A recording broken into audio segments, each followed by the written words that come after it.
Bapak Ibu, pada tanggal 2 Januari saya menyampaikan kepada kita satu kebenaran firman Tuhan agar tahun 2022 tahun yang penuh keberhasilan.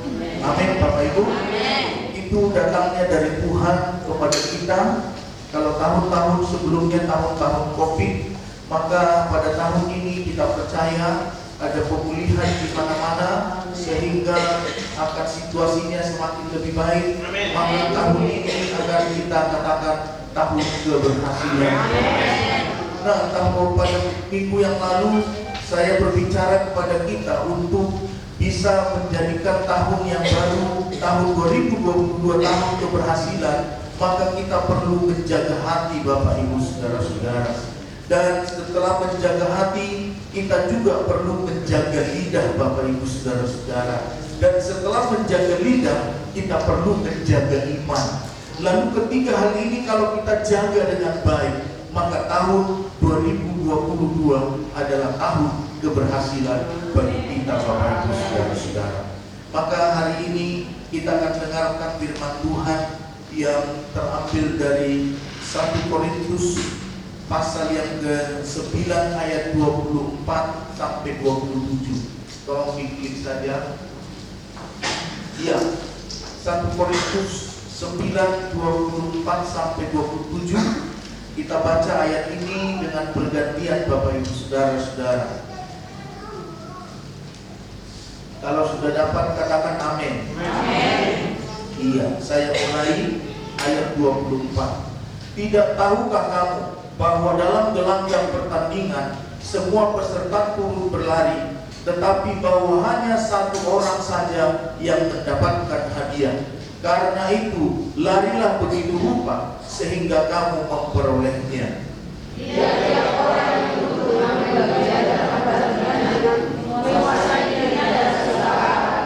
Mereka membuat demikian untuk berbuat sesuatu mereka yang mana, tetapi tidak untuk berbuat sesuatu mereka yang baik. Sebab itu aku tidak berlari tanpa tujuan, dan aku bukan petinju yang sembarangan saja memukul. Tetapi aku lagi memukul benar-benar saya sebelumnya, supaya saya juga menemukan diri kepada orang lain, dan aku sendiri menolak. Amin. Katakan amin Bapak Ibu. Melalui firman Tuhan yang sudah kita baca, maka topiknya bagi kita kunci hidup sebagai pemenang. Kunci hidup sebagai pemenang untuk melengkapi Bapak Ibu apa yang saya sampaikan pada 2 Januari 2022. Hari ini saya akan sambung kepada kita untuk bisa menjadikan tahun ini tahun keberhasilan Bapak Ibu Saudara-saudara. Maka kunci hidup menjadi pemenang. Tidak tahukah kamu bahwa dalam gelanggang pertandingan semua peserta turun berlari, tetapi bahwa hanya satu orang saja yang mendapat hadiah? Karena itu larilah begitu rupa sehingga kamu memperolehnya. Saudara-saudaraku, karena itu larilah begitu rupa karena kamu memperolehnya. Dikatakan firman Tuhan mengatakan bahwa hidup ini seperti gelanggang pertandingan. Kalau kita ingin menjadi pemenang dalam pertandingan tersebut, maka ada 4 hal yang harus kita taklukkan di dalam kehidupan kita Bapak Ibu Saudara-saudara. Amin. Ada 4 hal yang harus kita taklukkan di dalam kehidupan kita. Yang pertama Bapak Ibu Saudara-saudara, jarak tempuh. Saudara-saudaraku, secara secepat apapun seorang pelari, tetapi jika tidak menyelesaikan jarak yang ditentukan, maka ia tidak dapat disebut sebagai seorang pemenang. Jadi perlu jarak Bapak Ibu Saudara-saudara. Dalam pertandingan, kalau lari Bapak Ibu Saudara-saudara, jarak itu sangat menentukan Bapak Ibu Saudara. Itu berarti dalam kehidupan kita harus konsisten berjuang sampai garis finish. Katakan amin. Amin. Harus berjuang sampai garis finish, harus konsisten dengan aturan-aturan yang ada Bapak Ibu Saudara-saudara. Artinya sampai akhir Desember 2022 tetaplah berjuang hingga menjadi pemenang. Dari 2022 start Januari sampai Desember nanti Bapak Ibu Saudara-saudara, kita harus mengerjakan apa yang harus kita kerjakan Bapak Ibu Saudara-saudara. Contohnya, yang berdagang berusaha keras untuk agar dagangannya laku, agar dagangannya maju Bapak Ibu Saudara-saudara. Berbagai cara dia lakukan, apakah dengan mengatur bahasa, apakah dengan mengatur perilaku, supaya orang senang datang kepada dagangannya, usahanya Bapak Ibu Saudara-saudara. Yang bertani hendaklah mengerjakan sawah, ladang dengan tekun Bapak Ibu Saudara-saudara. Semuanya harus bekerja keras mulai dari Januari sampai Desember. Yang beternak hendaklah rajin memberi ternaknya makan supaya gemuk-gemuk Bapak Ibu Saudara-saudara. Kalau ternaknya tidak diberi makan, pasti tidak akan gemuk. Padahal kalau mau dijual perlu timbangan yang besar. Betul kan? Iya, maka perlu dikasih makan Bapak Ibu. Maka mungkin Bapak Ibu perlu mencari kopekan ke pajak. Contohnya Bapak Ibu Saudara-saudara, mungkin mencari makanannya supaya ternaknya gemuk-gemuk. Tidak ada waktu untuk santai-santai Bapak Ibu Saudara-saudara. Yang pegawai hendaklah bekerja menurut aturan yang dianjurkan kepadanya, saudara-saudara. Kalau pegawai negeri masuk jam 8, pulang jam 3, contohnya, harus diikuti Bapak Ibu Saudara-saudara. Karena memang demikianlah aturan-aturan yang harus dikerjakan di dalam kepegawaian. Yang wira swasta hendaklah bekerja dengan rajin. Apa yang bisa, ya kalau memang narik becak dengan tekun Bapak Ibu Saudara-saudara. Kalau harus berdagang, macam-macam saudara-saudaraku, apa yang bisa dikerjakan di dalam kehidupan kita, agar jangan sampai ada waktu yang sia-sia, agar jarak tempuhnya betul-betul bisa dimanfaatkan dengan baik Bapak Ibu Saudara-saudara. Amin. Saudaraku, kita perlu berusaha keras, berjuang keras mulai dari Januari ini sampai bulan Desember. Maka kalau kita berjuang keras, pada akhir Desember nantinya kita akan merasakan kepuasan. Kita akan bisa mengevaluasi diri, kita akan bisa mengoreksi apa-apa yang kita kerjakan pada tahun itu, saudara-saudaraku. Tetapi kalau kita hanya santai-santai, buang-buang waktu begitu saja, tidak ada yang bisa kita perbaiki Bapak Ibu Saudara-saudara. Olehnya berjuang keras untuk mencapai kemenangan. Katakan amin. Berjuang keras untuk mencapai kemenangan. Yang kedua Bapak Ibu Saudara-saudara, menggunakan waktu. Menggunakan waktu. Apabila jarak yang ditentukan dapat diselesaikan, tetapi dengan waktu yang lebih lambat dari yang lain, itu juga tidak dapat disebut sebagai seorang pemenang. Perlu waktu yang cepat. Katakan amin. Saudara-saudara, kita harus berjuang lebih keras. Demikian juga dengan kehidupan kita. Kita harus dapat menggunakan waktu seefisien mungkin, lari dengan begitu rupa sehingga waktu kita tidak terbuang dengan sia-sia Bapak Ibu Saudara-saudara. Kalau lagi dalam pertandingan, coba Bapak Ibu bayangkan, lagi kita dalam pertandingan ini, dikatakan lari sprint ya, atau lari maraton lagi. Lalu sementara lagi dalam bertanding, kita bisa cerita-cerita sama orang, saudara-saudara, gak akan mungkin bisa juara.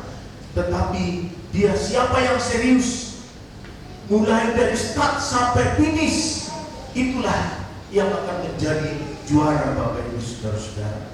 Kita lihat di dalam 1 Korintus pasal yang ke-9 tadi dikatakan Bapak Ibu Saudara-saudara, tidak tahukah kamu bahwa dalam gelanggang pertandingan semua peserta turut berlari, tetapi bahwa hanya satu orang saja yang mendapat hadiah? Karena itu larilah begitu rupa sehingga kamu memperolehnya. Untuk memperoleh hadiah, kita perlu Bapak Ibu Saudara-saudara menggunakan waktu dengan bijaksana. Katakan menggunakan waktu dengan bijaksana. Mazmur 90 ayat 12 tolong Bapak Tidak bacakan Markus 90 ayat 12. Mazmur 90 ayat 12. Ya. Mazmur 90 ayat 12. Haleluya. Begini firman Tuhan. Ajarlah kami menghitung hari-hari kami sedemikian hingga kami beroleh hati berbijaksana. Iya, ajarlah kami menghitung hari-hari kami sedemikian hingga kami beroleh hati yang bijaksana. Saudara-saudara, Raja Daud mempertegas hal ini. Sekalipun dia seorang raja, berada di singgasana, Bapak Ibu Saudara-saudara, tapi dia lagi-lagi meminta kepada Tuhan, ajarlah kami menghitung hari-hari kami sedemikian hingga kami beroleh hati yang bijaksana. Kalau kita berani menghitung hari-hari kita, apa yang dikerjakan hari ini, berhasil apa tidak?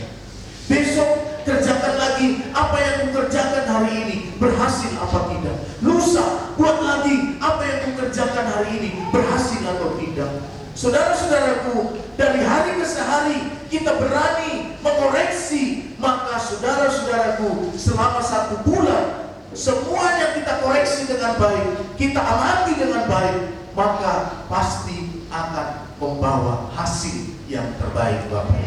Kalau bulan demi bulan kita lakukan seperti ini, apakah nanti tidak akhir Desember kita tinggal menikmati hasil dari apa yang kita lakukan dalam tahun ini, Bapak Ibu Saudara.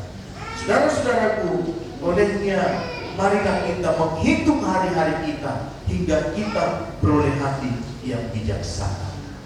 Jangan peduli dengan seperti orang-orang yang tidak mau menghitung hari-hari mereka. Mereka santai saja. Mereka melakukan hal-hal yang tidak berguna. Saudara-saudaraku, ada orang-orang yang tidak mau peduli dengan kehidupannya. Kita tidak perlu memperdulikan orang yang seperti ini, Bapak Ibu Saudara-saudara. Tetapi kita harus hati-hati, harus berjuang keras dengan kehidupan kita agar apa yang kita kerjakan berhasil dengan baik. Bapak Ibu Saudara-saudara, mari kita perhatikan poin yang ketiga. Yang ketiga dikatakan sikap diri. Selain jarak dan waktu, seorang pelari yang ingin menang harus mampu menaklukkan diri sendiri, khususnya sikap cepat puas diri dan tidak mau untuk menanggung kesulitan dalam dirinya. Ada orang tidak mau kesulitan, Bapak Ibu. Semuanya mau yang senang. Padahal kadang-kadang kesulitan itu ada manfaatnya.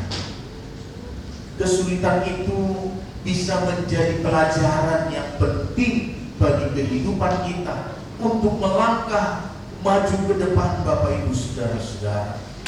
Jadi kalau kita tidak mau mengambil kesulitan, tidak mau berada dalam kesulitan, maka kita akan berontak kepada Tuhan.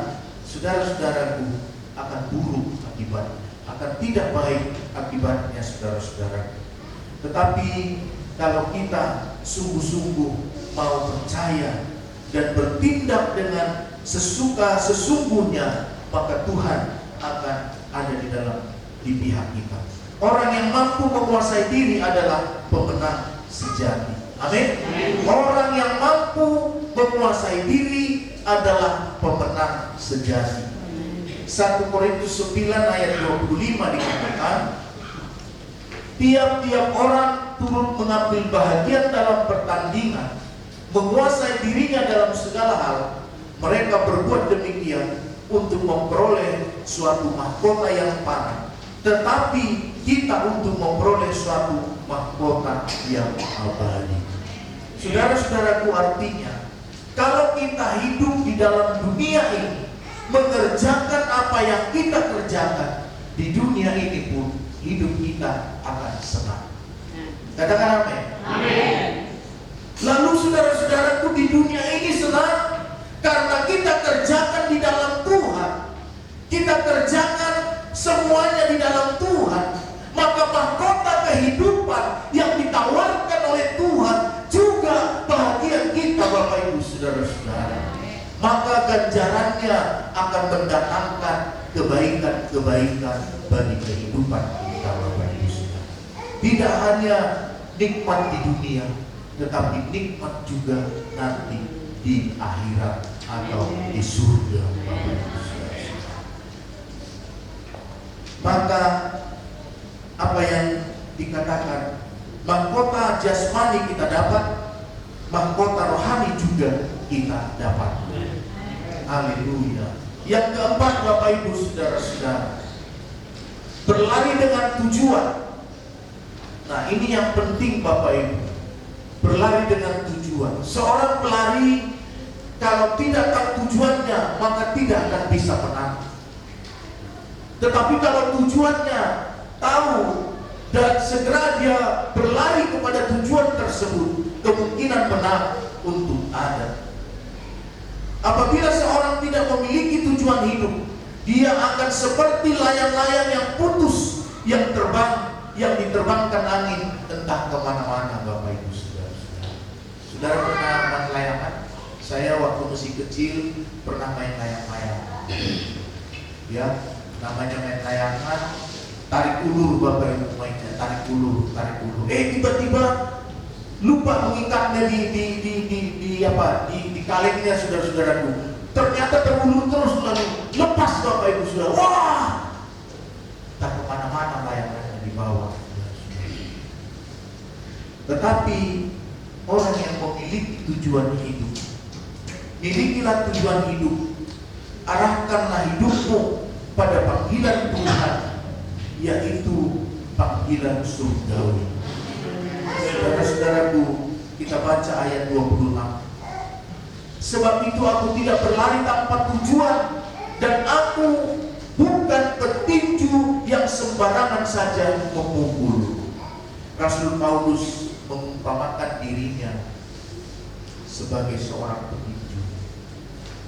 Sebagai seorang petinju, dia tidak memukul sembarangan, tetapi dia punya sasaran, Bapak Ibu. Kalau dia berlatih dengan begitu gigih, berlatih dengan begitu keras, supaya kalau dia bertinju dikatakan bukan petinju yang sembarangan memukul. Maka saudara-saudaraku, akan jauh lebih baik kalau kita melatih kehidupan kita, kalau kita melatih kehidupan kita, sehingga kita pun tidak sembarangan asal mengerjakan pekerjaan. Saudara-saudara, kepada kita semua diberikan Tuhan hikmat marifat. Kepada kita semua dipercayakan Tuhan pekerjaan. Ada usaha, ada dagangan. Dan mari kita harus melatih diri kita sesuai dengan apa yang diberikan Tuhan kepada kita, Bapak Ibu Saudara. Kalau sebagai pedagang, berlatihlah supaya bagaimana saudara bisa memasarkan dagangan saudara supaya bisa laku. Kalau sebagai pegawai negeri, berusahalah bagaimana saudara harus bertutur kata, berhadapan dengan orang kah, berhadapan dengan sesama kah. Saudara-saudaraku, kalau sebagai seorang mungkin penarik beca, apa yang perlu kita harus perlengkapi di dalam kehidupan kita, saudara-saudara. Filipi 3 ayat yang ke-14 ayat 13. Tolong silahkan dibaca, Pak Sitija. Filipi 3. Demikian firman Tuhan. Saudara-saudara, aku sendiri tidak menganggap bahwa aku telah menangkapnya, tetapi ini kulakukan, aku melupakan apa yang telah di belakangku dan mengarahkan diri kepada apa yang di hadapanku, dan berlari-lari kepada tujuan untuk memperoleh hadiah, yaitu panggilan surgawi dari Allah dalam Kristus Yesus. Iya, puji Tuhan Bapak Ibu Saudara-saudara. Saudara-saudara, Aku sendiri tidak menganggap bahwa aku telah menangkapnya, tetapi ini yang kulakukan. Aku melupakan apa yang ada, apa yang telah di belakangku, dan mengarahkan diri kepada apa yang di hadapanku. Dia tidak merasa sudah mendapat, Bapak Ibu. Ya, Rasul Paulus sebagai rasul tidak merasa dia sudah berhasil, Bapak Ibu saudara-saudara. Dia menaruh itu di belakangnya. Bahkan dia meraih terus, karena dia merasa aku belum ada apa-apanya. Aku belum ada apa-apanya, saudara-saudaraku, dia katakan. Maka dia meraih terus, mengarahkan diri kepada apa yang ada di hadapannya. Saudara-saudara, kita boleh menoleh ke belakang, tapi untuk mencari, untuk menjadikan sebuah pelajaran. Jangan menoleh ke belakang dengan tanpa tujuan. Kalau menoleh ke belakang untuk sebuah pelajaran, itu sangat baik. Bagaimana tadinya tahun yang lalu aku lakukan pekerjaan ini, kenapa tidak berhasil? Maka aku harus berubah. Tahun ini aku harus buat seperti ini supaya lebih baik, supaya lebih berhasil. Bapak Ibu saudara-saudara, ayat yang ke-14, dan berlari-lari kepada tujuan untuk memperoleh hadiah, yaitu panggilan surgawi dari Allah dalam Kristus Yesus. Saudara-saudara, saya berharap semua kita berhasil tahun ini. Amin. Semua kita berhasil tahun ini. Semua kita akan kelak mendapat tempat yang layak di surga yang disiapkan oleh Tuhan bagi kita semuanya. Amin. Amin. Puji Tuhan. Penutup bagi kita, menjadi seorang pemenang berarti tidak dapat menaklukkan tantangan sesulit apapun dalam hidup Anda. Menjadi seorang pemenang berarti Anda dapat menaklukkan tantangan sesulit apapun dalam hidup Anda. Amin. Harus dapat menaklukkan sesulit apapun masalahnya, persoalannya, karena Tuhan selalu menolong, Tuhan selalu memberikan jalan keluar. Maka pasti akan ada jalan keluarnya, Bapak Ibu. Dengan menaklukkan keempat hal di atas, Anda akan berhasil tahun ini, dan Anda akan menjadi pemenang tahun ini. Terima kasih, Tuhan memberkati. Jadikanlah tahun 2022 ini tahun kebenaran. Haleluya, haleluya, haleluya. Dengan mengambil